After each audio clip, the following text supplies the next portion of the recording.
क्या हुआ? जब प्रयागराज महाकुंभ के दौरान एक साधु को गंगा स्नान करने से रोका गया, उसके बाद प्रयागराज के उस गंगा घाट पर जो चमत्कार हुआ, उसे देखकर आपके पैरों तले जमीन खिसक जाएगी। साल 2025 के जनवरी माह में प्रयागराज में सदी का सबसे बड़ा महाकुंभ लगने वाला है। यह महाकुंभ हर 12 साल में एक बार लगता है, यानी इस महाकुंभ का बहुत अधिक महत्व रहने वाला है। गंगा में स्नान करने का बहुत महत्व रहता है। इसी वजह से देश और दुनिया से कई लोग प्रयागराज के इस महाकुंभ में पहुंचने वाले हैं।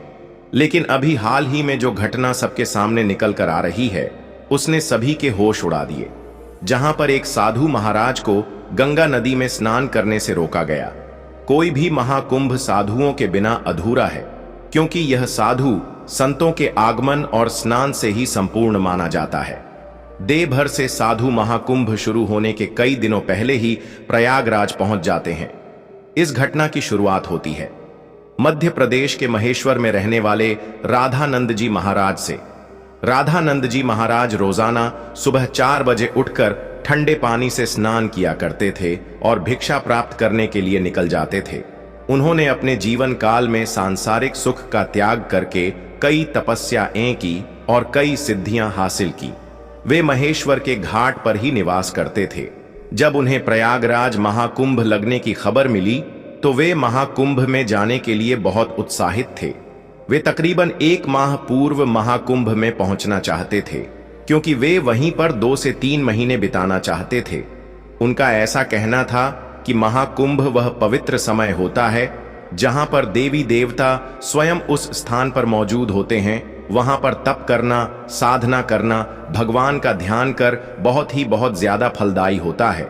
अगले दिन सुबह राधानंद जी महाराज जब प्रयागराज पहुंचे तो सुबह के 8:30 बज रहे थे। सुबह 4 बजे उनका स्नान करने का दैनिक नियम था। उन्होंने सोचा, क्यों ना आज गंगा नदी का पवित्र स्नान किया जाए, और वे प्रयागराज के गंगा घाट पर पहुंच गए। उस स्थान पर गंगा नदी की सफाई का कार्य चल रहा था। राधानंद जी महाराज को यह देखकर बहुत खुशी हुई। जब उन्होंने अपने कपड़े उतारे और गंगा नदी में स्नान करने के लिए आगे बढ़े तो वहां पर खड़े कुछ नगर निगम के अधिकारियों ने उन्हें रोक दिया। उनका कहना था कि आप अभी स्नान नहीं कर सकते, क्योंकि इस समय साफ सफाई का कार्य चल रहा है।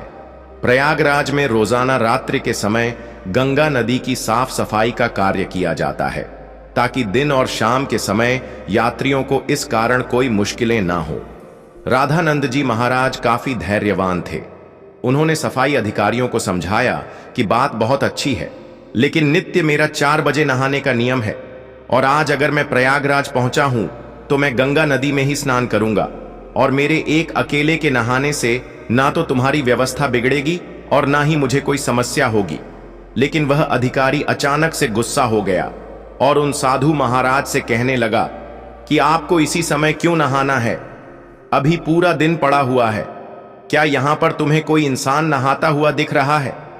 क्या तुम्हारे अंदर इतनी शक्ति है कि तुम सुबह 4 बजे इतने ठंडे पानी से स्नान कर लोगे? व्यर्थ की बातें बनाना छोड़ दो और यहां से चले जाओ। अभी तक तो राधानंद जी महाराज बहुत विनम्र थे, काफी धैर्यवान थे, लेकिन उस अधिकारी के अपशब्दों को सुनकर के अचानक उन्हें बहुत बुरा लगा। उनका ऐसा मानना था कि गंगा नदी पर किसी का अधिकार नहीं है। यह तो साक्षात भगवान शंकर की जटाओं से निकलती है, जिसके अंदर सभी को अपने पाप धोने का अधिकार है और उसके लिए कोई निश्चित समय नहीं हो सकता। लेकिन उस समय राधानंद जी महाराज ने उस अधिकारी को कुछ नहीं कहा और सामने घाट पर ध्यान अवस्था में बैठ गए। सबको लग रहा था कि वे साधु महाराज मान गए हैं और पीछे हट गए हैं। अब जब पुनः गंगा नदी के अंदर साफ सफाई की मशीनों को शुरू किया गया तो अचानक से एक बहुत बड़ी घटना घट गई। वे सभी मशीनें शुरू होने का नाम ही नहीं ले रही थीं। ऐसा लग रहा था मानो वह जाम हो गई हो या उनके अंदर बहुत सारा कचरा फंस गया हो। अधिकारियों ने मशीन को देखा, परखा और उसके अंदर का सारा कचरा बाहर निकाल दिया। सबको उम्मीद थी कि अब मशीनें कार्य करने लगेगी, लेकिन फिर जब मशीन शुरू की गई तो कोई भी मशीन चालू होने को तैयार ही नहीं थी। सभी अधिकारी बहुत हैरान थे, किसी की भी समझ नहीं आ रहा था। लेकिन जब मशीन चालू नहीं हुई तो कई मैकेनिकल इंजीनियरों की टीम को मशीन देखने के लिए बुलाया गया। उन सभी मैकेनिकों ने मशीनों को अच्छी तरह से जांचा परखा और यही पाया कि मशीन तो एकदम सही है, लेकिन इसके चालू ना होने का कारण किसी को समझ नहीं आ रहा था। राधानंद जी महाराज अभी भी उसी घाट पर ध्यान अवस्था में बैठे हुए थे। गंगा नदी का साफ सफाई का कार्य उस दिन रुका हुआ था। सभी लोग बहुत हैरान थे। उस समय जो मैकेनिकल इंजीनियर वहां पर मशीन सही करने आया था, उसने जब राधानंद जी महाराज को देखा तो उसकी आंखें खुली की खुली रह गई। वह राधानंद जी महाराज के चरणों में गिर गया और बाबा उसे आशीर्वाद देने लगे। फिर वह सभी अधिकारियों को बताने लगा कि यह महेश्वर के सिद्ध महाराज हैं। बचपन के समय पर एक बार जब मुझे सांप ने डस लिया था तो इन्होंने ही अपने चमत्कार से मेरी जान बचाई थी। तब उस अधिकारी को अपनी गलती का एहसास हुआ। वह समझ चुका था अगर यह अपने दैनिक नियम के अनुसार 4 बजे गंगा स्नान करना चाहते थे तो मुझे इन्हें रोकने का अधिकार नहीं था। मैंने जो इनका अपमान किया, इन्हें भला बुरा कहा और गंगा नदी में स्नान करने से रोक दिया, उसी का परिणाम मशीनों की खराबी के रूप में हम भुगत रहे हैं। अब यही हमारी समस्या का समाधान कर सकते हैं। हमें इनसे माफी मांगनी पड़ेगी। सभी अधिकारी मिलकर राधानंद जी महाराज के पास गए, उनके चरणों में बैठ गए और हाथ जोड़कर कहा कि हमें इस बात का अंदाजा नहीं था कि आप एक दिव्य संत हैं। हमसे बहुत बड़ी भूल हो गई है। हमें आपको स्नान करने से नहीं रोकना चाहिए था। राधानंद जी महाराज अभी भी बहुत विनम्र थे।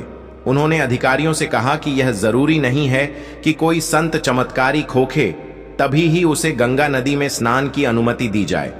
गंगा नदी के ऊपर साधु संतों का सबसे पहला अधिकार है।